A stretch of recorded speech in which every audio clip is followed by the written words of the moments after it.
नमस्कार, मैं स्वामी ओम प्रकाश और आज बात करेंगे माँ गंगा और भगवान शिव के संबंधों की। भगवान शिव को जब भी हम देखते हैं तो हमें दिखता है कि भगवान शिव के सिर के ऊपर माँ गंगा विराजमान है। आखिर ऐसा कैसे हो सकता है? भगवान शिव के सिर के ऊपर माँ गंगा कैसे विराजमान हो सकती है? और यदि ऐसा है तो उसके पीछे विज्ञान क्या है? जो रहस्य है, जो प्रकृति का रहस्य क्या है, प्रकृति का विज्ञान मैं आपको इस वीडियो में बतलाने का प्रयास करूंगा कि माँ गंगा आखिर भगवान शिव के सिर से कैसे निकलती है। क्योंकि भूगोल शास्त्री यह कहते हैं और हम सब अभी तक जानते हैं कि माँ गंगा गौमुख से निकलती है। जहाँ से माँ गंगा निकलती हैं वहाँ बहुत पतली लाइन, वहाँ बहुत पानी की मात्रा बहुत कम है। वहाँ इतनी कम है कि उनको रोका जा सकता है। फिर वही गंगा इतने बड़े व्यापक रूप में आप देखिए कैसे आ जाती है। ज़रा देखिए, आप नदियों को ज़रा गौर करिए कि नदी पर इतने ज़्यादा जो मात्रा है पानी का वो कहाँ से आता है। यदि भगवान शिव के सिर से माँ गंगा प्रवाहित होती है तो आपको ये समझना पड़ेगा, इसके विज्ञान को जानना पड़ेगा कि आखिर माँ गंगा इस तरह से इतनी व्यापक कैसे होती चली जाती हैं। और व्यापक होती ही चली जाती हैं, जितना रास्ता तय करती हैं उतना ज़्यादा व्यापक होती चली जाती हैं। आइए मैं आपको इसके विज्ञान के बारे में बताना चाहता हूँ आज।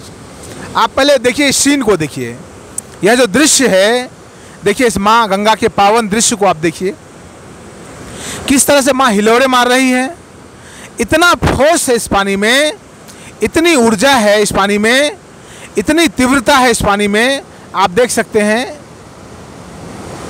मैं आपको जूम करके दिखलाने का प्रयास करता हूं। मैं आपको यह विज्ञान बतलाना चाहता हूं, माँ गंगा भगवान शिव के सिर से किस रूप में निकलती हैं। भगवान शिव को कभी आपने देखा है गौर से? भगवान शिव को जब भी आप देखेंगे, भगवान शिव वहाँ पर बिल्कुल योग की अवस्था में, बिल्कुल समाधि की अवस्था में बैठे हुए हैं। भगवान शिव किस अवस्था में है? समाधि की अवस्था में बैठे हुए हैं। और समाधि की अवस्था में जो भी व्यक्ति बैठ जाता है, उनके सिर से, कहीं उनके 7वें चक्र से, सहस्त्रार से एक ऊर्जा निकलनी शुरू होती है। वह ऊर्जा अमृत है और इसीलिए गंगा को अमृत कहा जाता है। गंगा जल जल नहीं है, बाकी नदियों का जल जल है, शुद्ध है, सात्विक है, लेकिन गंगा जल जल नहीं है। गंगा जल क्या है? अमृत है। और अमृत निकलता कहाँ से?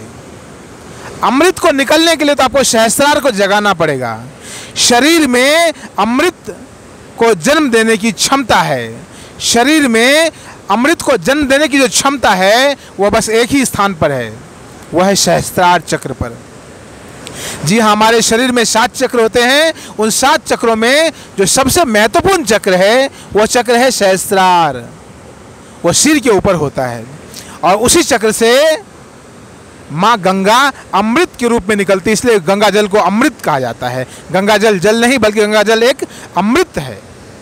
दूसरी बात, योगियों के सिर से ही कुछ निकल सकता है। भगवान शिव आदि योगी हैं। भगवान शिव सबसे बड़े योगी हैं और ऊंचाई पर बैठकर साधना कर रहे हैं। भगवान शिव ऊंचाई पर बैठकर साधना में रत हैं। हिमालय की ऊंचाई पर बैठकर साधना में रत हैं। जो व्यक्ति जीवन में ऊंचाई को जानता है वही व्यक्ति अपने शरीर के भीतर भी सहस्त्रार को जानने की ओर अग्रसर हो सकता है। जिसका जीवन ऊंचा होगा वही जीवन में डूबकर शरीर की ऊंचाई को जानने का प्रयास करेगा। भगवान शिव जीवन को ऊंचाई से जानते हैं और इसीलिए जीवन की ऊंचाई को जानने के साथ साथ वो शरीर की ऊंचाई को भी जानते हैं और सहस्त्रार चक्र पर वह अवस्थित हैं। इसलिए भगवान शिव अंतर्यामी हैं। अंतर्यामी कौन हो सकता है? समझिए इस बात को। अंतर्यामी वही हो सकता है जिसने सहस्त्रार की साधना की है। सहस्त्रार की साधना से संबंधित होते ही, सहस्त्रार से जुड़ते ही आप पूरे प्रकृति से जुड़ जाते हैं। इसलिए भगवान शिव अंतर्यामी हैं। आप मेरी बात समझ रहे हैं ना? मैं आपको योग का विज्ञान बतलाना चाहता हूँ। जीवन का रहस्य बतलाना चाहता हूँ। मैं आपको कहना चाहता हूँ माँ गंगा अमृत किस प्रकार से है। भगवान शिव 24 घंटे योग में हैं और 24 घंटे जो व्यक्ति योग में रहेगा उसके शरीर से 24 घंटे अमृत का उत्पादन होगा और इसीलिए माँ गंगा 24 घंटे बहती रहती है। माँ गंगा की धारा अविचल है, अविरल है और पावन है, अमृत है। यह 24 घंटे बहती रहती है, 24 घंटे बहती रहती है। क्यों? भगवान शिव 24 घंटे साधना में रत हैं। भगवान शिव 24 घंटे साधना में रत हैं और इसीलिए माँ गंगा की पावन धारा 24 घंटे चलती रहती है। आप समझ रहे हैं ना? इस बात को आप रिलेट कर पा रहे हैं ना? ये देखिए, ये गौमुख की ओर से यह पावन धारा आ रही है। रास्ते में अनेक प्रकार की धाराएं मिलती जाती हैं और माँ गंगा का रूप व्यापक होता चला जाता है। अमृत समझिए, मैंने कहा गौमुख में माँ गंगा बहुत पतली है, बहुत कम पानी की मात्रा है। अमृत बहुत ज़्यादा नहीं हो सकता, समझना मेरी बात को। शरीर से अमृत बहुत ज़्यादा नहीं टपक सकता। एक मनुष्य का शरीर या एक योगी का शरीर कितना ज़्यादा अमृत को पैदा कर सकता है।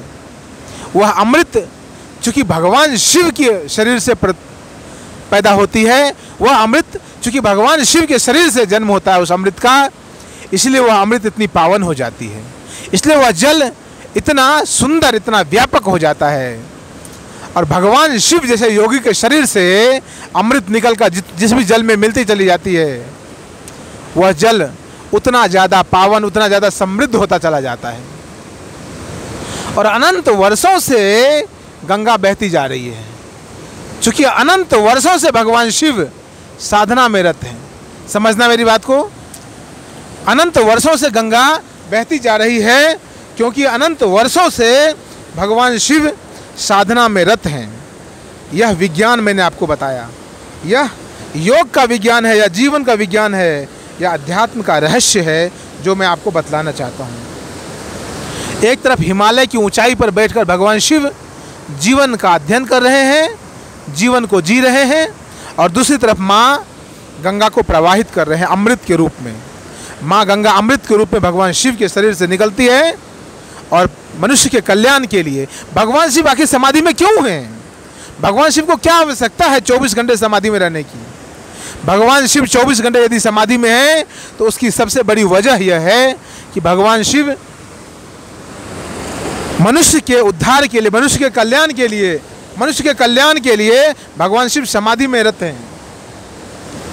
भगवान शिव समाधि में हैं और माँ गंगा का प्रवाह अविरल रहता है। भगवान शिव भी अविरल रूप से साधना में रत रहते हैं। आपको मैं भगवान शिव का एक चित्र भी दिखलाना चाहता हूँ। थोड़ी ऊंचाई पर है, आप शायद संभवतः अच्छे से देख नहीं पाएंगे। उसके बावजूद आप देखने का प्रयास करें। भगवान शिव एक ही मुद्रा में हमेशा बने रहते हैं। भगवान शिव की बहुत विराट मूर्ति है यह। भगवान शिव हमेशा एक ही मुद्रा में रहते हैं और इसीलिए माँ गंगा का जन्म होता रहता है। अविरल रूप से माँ गंगा बहती चली जाती है, बहती चली जाती है और बहती चली जाती है। आपने जाना इस वीडियो के माध्यम से माँ गंगा का जन्म किस प्रकार से होता है। इसीलिए इस भ्रम में न रहें कि माँ गंगा कहीं और से नहीं निकलती है। माँ गंगा किसी और रूप में उसको ना लें। माँ गंगा को प्रेम और श्रद्धा से जानना हो तो इस वीडियो को बार बार देखें और समझने का प्रयास करें। यह योगी की कल्पना नहीं है, यह योगी की साधना है। भगवान शिव जैसे योगी की साधना है माँ गंगा, और इसीलिए भगवान शिव के शरीर पर भी विराजमान है। अन्यथा और भी तो देवता हैं, उन देवता के सिर पर भगवान माँ गंगा क्यों विराजमान नहीं है? परमात्मा ने और भी योगी के सिर पर क्यों नहीं रखा? क्योंकि और योगी और योग भी कर रहे हैं और अनंत अनंत कार्यों में भी डूबे हुए हैं। एक माँ गंगा है जो अनंत रूप से अमृत के रूप में बहती जा रही है, और एक भगवान शिव हैं जो अनंत रूप से साधना में निरत हैं, साधना में व्यस्त हैं। यह माँ गंगा का विज्ञान है। बहुत बहुत धन्यवाद, बहुत बहुत धन्यवाद। हर हर गंगे, हर हर गंगे, हर हर गंगे, हर हर महादेव, हर हर महादेव, हर हर महादेव।